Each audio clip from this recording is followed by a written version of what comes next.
नमस्कार मंडळी. प्रधानमंत्री पीक विमा योजनेतील सर्वसमावेशक पीक विमा योजनेअंतर्गत खरीप हंगाम 2024-25 साठी ₹1 पीक विमा काढण्यात येत आहे.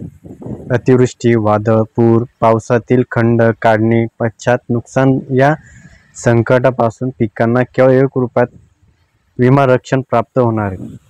यात कापूस पिकाला सर्वाधिक ₹59,983 प्रति हेक्टरी विमा संरक्षित रक्कम मिळणार आहे. म्हणजेच एका एकरला ₹15,000 मिळणार आहेत.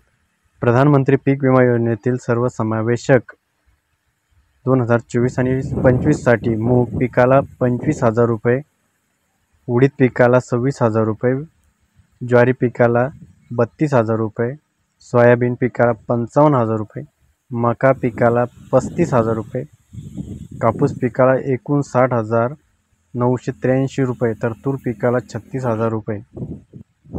पीक विमा भरण्याची अंतिम मुदत 15 जुलै असून यासाठी भारतीय कृषी विमा कंपनी मुंबई लिमिटेड नियुक्त करण्यात आली.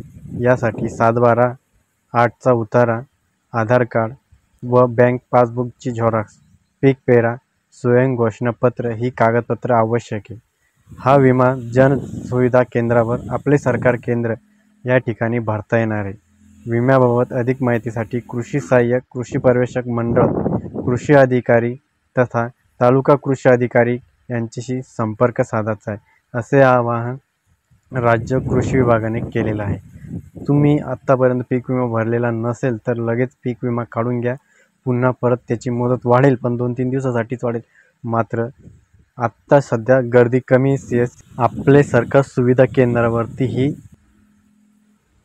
भरून घ्या. तोपर्यंत आपल्या मित्रांना ही माहिती पाठवा. तोपर्यंत जय हिंद, जय महाराष्ट्र.